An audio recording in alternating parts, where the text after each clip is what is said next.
Pranavi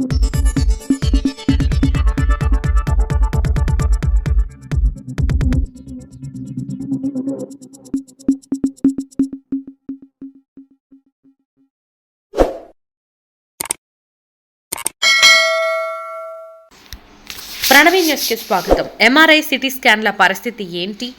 joint commissioner ఆదేశాలతో నిలిచిపోయేదలకు అందుబాటులో లేని ఎంఆర్ఐ సిటీ స్కానింగ్ల సేవలు ఏం చేయాలో అర్థం కాక ఎంతో బాధపడుతూ వెనుతిరుగుతున్న రోగులు. ప్రొద్దుటూరు ఎంఆర్ఐ సిటీ స్కాన్లు ఎంతో ఖర్చుతో కూడుకున్న పని. సిటీ స్కాన్ ప్రైవేట్ డయాగ్నోస్టిక్ సెంటర్లలో తీసుకుంటే 3,000 నుంచి 6,000 రూపాయల వరకు, ఎంఆర్ఐ అయితే 7,000 నుంచి 14,000 రూపాయల వరకు ఖర్చు అవుతుంది. పేదలకు వీటి భారాన్ని తగ్గించేందుకు కొన్నేళ్ల క్రితం ప్రభుత్వం ప్రొద్దుటూరు జిల్లా ప్రభుత్వ ఆసుపత్రిలో ఉచిత ఎంఆర్ఐ సిటీ స్కానింగ్ విభాగాలను ఏర్పాటు చేసింది.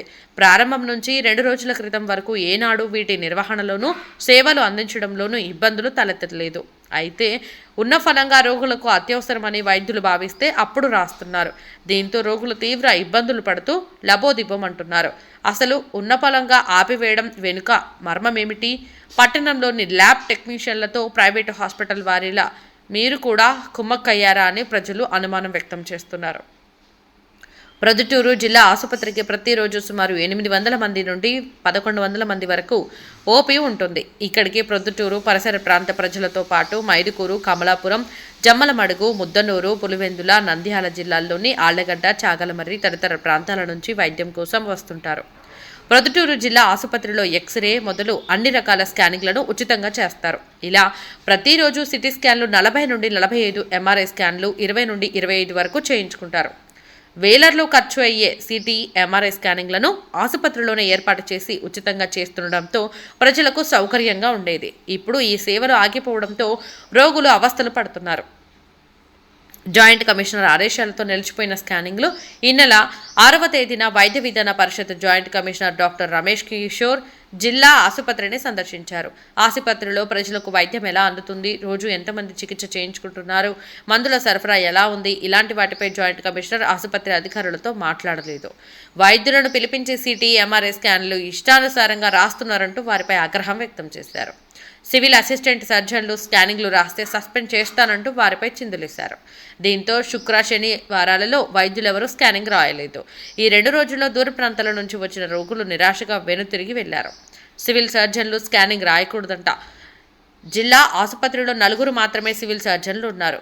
వీరిలో సర్జరీలు చేయించుకోవడానికి కొందరు వెళ్ళగా కొందరు సర్జన్లు వార్డుల్లో రౌండ్స్ రోగుల పరిశీలన వేస్తుంటారు. దీంతో సివిల్ అసిస్టెంట్ సర్జన్లు మాత్రమే ఓపీలో అత్యవసర విభాగంలో ఉండాల్సి వస్తుంది. మరో civil surgeon, medical superintendent Anandababu మాత్రం రాజకీయ నాయకులు, ప్రముఖుల సిఫార్సుల మేరకు సిటీ, ఎంఆర్ఐ స్కాన్లు రాస్తూ వచ్చారు. అయితే సూపరింటెండెంట్ను కూడా ఇష్టానుసారంగా మాట్లాడి, అంతేకాకుండా డ్యూటీ డాక్టర్లను కూడా ఇష్టానుసారంగా మాట్లాడి స్కానింగ్లను రాయొద్దని జాయింట్ కమిషనర్ ఆదేశాలు జారీ చేశారు. దీంతో ఎప్పుడూ రోగులతో రద్దీగా ఉండే సిటీ, ఎంఆర్ఐ విభాగాలు 2 రోజుల నుంచి ఖాళీగా కనిపిస్తున్నాయి. ఈ జిల్లా ఆసుపత్రికి వస్తున్న రోగుల గురించి ఎటువంటి అవగాహన లేకుండా అవగాహన రహితం గల అధికారి విషయంలో ఉన్నతాధికారులు చర్యలు తీసుకోవాలని సామాన్య ప్రజలు కోరుకుంటున్నారు. భుజం, వెన్ను భాగంలో నొప్పి, చెయ్యి లాగుతుండడంతో వైద్యులు ఎంఆర్ఐ తీయించుకోమని సూచించారు. ఎంఆర్ఐ స్కానింగ్ తీయించుకోవాలని 2 రోజుల నుంచి ప్రొద్దుటూరు జిల్లా ఆసుపత్రికి తిరుగుతున్నాను. వైద్యులు మాత్రం స్కానింగ్ రాయమంటున్నారు. డబ్బు ఖర్చు పెట్టుకొని ప్రైవేట్లో స్కానింగ్ తీయించుకుంటే స్తోమత మాకు లేదు అని వాపోతూ ఎప్పుడు లేనిది ఇప్పుడు ఎందుకు ఆంక్షలు పెట్టారో అర్థం కాలేదు అని ప్రజలు ఆవేదనను వ్యక్తం చేశారు. ఈ విషయంలో ఉన్నతాధికారులు చర్యలు తీసుకోవాలని ఆసుపత్రికి వచ్చిన ప్రజలంతా కోరుకుంటున్నారు. గత 2 రోజులుగా కానపల్లెలో నివాసం చేస్తున్న మస్తాన్ అనే వ్యక్తి, నాకు గతంలో టీబీ ఉండేది, ఇప్పుడు కొంతవరకు బాగానే ఉంది. అయితే 3 రోజుల నుంచి ఆయాసం, దగ్గు ఎక్కువగా ఉండటంతో వైద్యుడు సిటీ స్కాన్ తీయించుకోమని చెప్పాడు. స్కానింగ్ కోసం 2 రోజుల నుంచి ప్రొద్దుటూరు పెద్ద ఆసుపత్రికి తిరుగుతున్న వైద్యులు రాయలేదు. ఇక ఎక్కడ చేయకుంటే మాలాంటి పేదలు ఎక్కడికి వెళ్తారు? ఉన్నతాధికారులు జోక్యం చేసుకుని వైద్య సదుపాయాలకు అంతరాయం కలగకుండా చూడాలి. ప్రొద్దుటూరు పట్టణంలో జాఫర్ హుస్సేన్, జిన్నా రోడ్డు వీరికి కూడా సమస్యలు ఏర్పడ్డాయని ఆవేదనను వ్యక్తపరిచారు. చూడండి, ఇదే లైవ్ ఎగ్జాంపుల్, ప్రత్యక్ష ఉదాహరణ. ఇక్కడే ఇప్పుడు ఏదో మేము ఇక్కడ వచ్చి మాట్లాడినాం. ఇక్కడ ఒక పేషెంట్ ఉన్నారు, ఈయన చాపాడు మండలం నుంచి వచ్చారు. కింద పడి ఆయనకు సమస్య ఉందంట. అది ఏదో స్కాన్ చేయండి, సిటీ స్కాన్ చేయండి అంటే వాళ్ళకి ఏదో సిటీ స్కాన్ చేయమని చెప్పి ఏదో రాశారంట, ఎక్స్రే రాశారంట. ఇది చేయమంటారు. ఈయన పరిస్థితి ఏంది? ఇలాగ ఎంతమంది రోజు వచ్చి రిటర్న్ వెళ్ళిపోతారు చూడండి, మీరే గమనించండి. సూపరింటెండెంట్ కానీ అలాగే వీరి పై అధికారులు జాయింట్ కమిషనర్ కానీ ఎవరైనా వాళ్ళు ఆలోచించండి. ప్రజల సొమ్మును ప్రజలు వాడుకుంటా ఉంటే ప్రభుత్వానికి వచ్చిన నష్టం ఏందయా చెప్పండి, మీరు సమాధానం చెప్పండి. పేద ప్రజలకే కదా ఈ హాస్పిటల్ ఉండేది. ఆయన నడవలేని పరిస్థితుల్లో ఉన్నాడు, గంటల తరబడి ఇక్కడ ఉన్నాడు.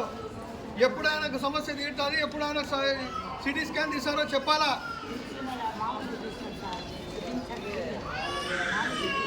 చూడండి, సిటీ స్కాన్ తీసుకురమ్మని చెప్తే మామూలు స్కాన్ చేశారంట. ఎందుకు? ఏం సిటీ స్కాన్ అరిగిపోతుందా, ఏమన్నా తరిగిపోతుందా? ప్రజలు వాడేది ప్రజలకు వాడకుండా ఏం చేస్తారు మీరు? ప్రజల కోసమే కదా. ప్రభుత్వ హాస్పిటల్ అంటే ప్రజల హాస్పిటల్. ప్రజలు వాడుతుంటే ప్రభుత్వానికి ఎటువంటి నష్టం వస్తుంది? ఎవరో మాట్లాడారు.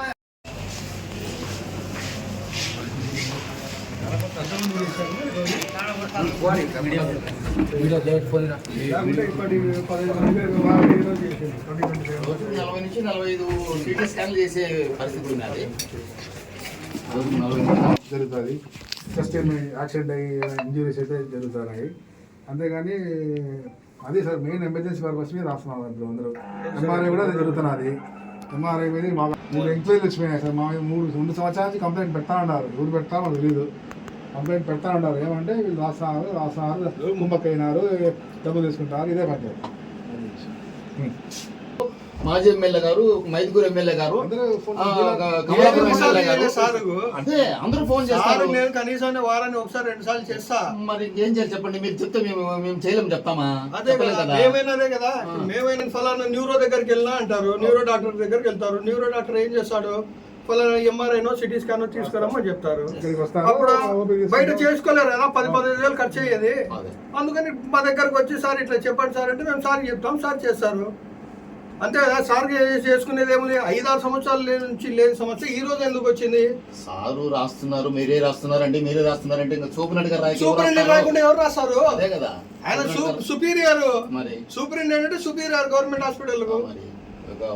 350 పడకలు ఉన్న హాస్పిటల్లో ఆయనకు సుపీరియర్. ఆయన ఇంటి కోసం రాయడం లేదు కదా. మీరు రాయకూడదు అంటారు. రాయకూడదు అంటే ఎట్లా? జాయింట్ కమిషన్ మీరు రాయకూడదు పెట్టమని చెప్పండి. అలాగే స్పెషలిస్ట్లను 10 మంది న్యూరో డాక్టర్లను, 10 మంది ఆర్థో డాక్టర్లను పెట్టమని చెప్పండి. ఓపీలు కూడా పెరుగుతాయి. మీరు ఇష్టమంటే రాసుకోమని చెప్పండి. ఇట్లా డాక్టర్స్ లేక, ఇక్కడ సిబ్బంది లేక మీ ఇష్టం వచ్చేట్టు మీరు రాయొద్దంటే ఎట్లా రాయకుండా ఉంటారు? ప్రజలు ఎంతమంది రిటర్న్ పోతా ఉన్నారు? గత 4-5 రోజుల్లోనే నాకు కనీసం 10 మంది దాకా ఫోన్లు చేశారు. ఇట్లా మేము వచ్చినాము, దాదాపు పొద్దు నుంచి సాయంత్రం వరకు వెయిట్ చేసాం, మాకు రాయట్లేదు, చేయట్లేదు, మేము రిటర్న్ వెళ్ళిపోతామని చెప్పి అటు పులిందల నుంచి వస్తున్నారు, జమ్మలమడు కానీ, ఇటు మైతుకూరు కానీ, చాకల్మారి కానీ, ఆళ్ళగడ్డ కానీ, ఈ సైడ్ ఇన్ని ఏరియాల నుంచి వస్తా ఉంటే మాకు చేయడానికి ఇబ్బంది ఏముంది? నష్టం ఏముంది? మీరు రాయొద్దని అంటే జాయింట్ కమిషనర్ గారు, సూపరింటెండెంట్ గారిని పట్టుకొని మీరు రాయొద్దండి. ఎందుకు రాస్తారు? ఎక్కడ చూసినా మీయే ఉన్నాయంటే ఇంకా సార్ ఉండారు. ఇప్పుడు తాలూకాలో సంబంధించిన డాక్టర్లు లేనప్పుడు ఆయన తీసుకుంటారు ఛార్జ్. తప్పదు. మీకు డాక్టర్లు ఉంటే డాక్టర్లే రాస్తారు కదా. అదే కదా, ఆ స్పెషలిస్ట్ డాక్టర్లు ఉంటే స్పెషలిస్ట్ డాక్టర్ దగ్గర ఓపీ చేసుకుని రాయించుకుంటారు. ఆయన లేకుంటే ఏం చేస్తారు? ఉన్న సంబంధికులు రాయట్లేదు, ఆర్థోపెడిక్ రాయట్లేదు. ఆయన ఆర్థోపెడిక్ కనీసం టచ్ కూడా చేయరంట పేషెంట్లకు. మనుషులు వాళ్ళే చూడరంట. దానికి ఎవరేం చెప్తారు? అంత దూరం కూర్చోబెడతారంట. ఎవడన్నా ప్రపంచంలో ఆర్థోపెడిక్ డాక్టర్ అంత దూరం నుండి చూస్తాడా? బోన్ అన్నాక హోల్డ్ చేసి ఏమైంది, ఎక్కడ పాయింట్ అని చెప్పి ఆ చూస్తారు, టచ్ పాయింట్స్. ఆర్థో అనేవారు.